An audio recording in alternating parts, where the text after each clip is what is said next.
Eddie has been my friend since he was 16, I was 18. We were doing stand up in the clubs together. And I tried to get him in the Improv as his main club. But Silver Friedman was different than Bud or Chris Albrecht in that she wanted clean humor. And Eddie it wasn't that he was dirty, he was young. Like, he didn't know, he's 16, so boogers and farts and, doo-doo, and that's what a 16-year-old talks about. So, he goes on, one set he does is his booger set, and Silver is horrified, and she's just like, I don't allow toilet humor in my club. So I'm like, look, man, it's all good. Come back next week. Do it again. Just don't do that. Don't do the booger stuff. He's like, okay. He comes back, and then the next set is his farts. And he comes off stage, and he's really proud of himself because he didn't do the booger stuff, and he still killed.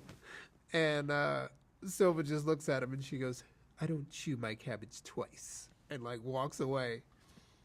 And so I try to convince him to come do another, and he goes, nah, you forget this. Eddie always, he had a confidence, and his confidence was overt, like almost to the point of arrogance, and people marveled at it.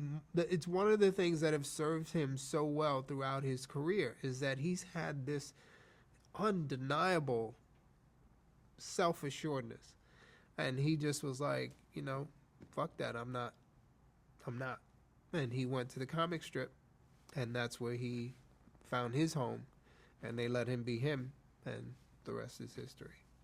And when you're working on something like Raw, and now he's big, is he still as true to himself at that point? Well, we were still, we were friends coming up the whole time, and it was kind of like myself, Eddie, Arsenio, Robert, were all doing it at the same time. Eddie took off first.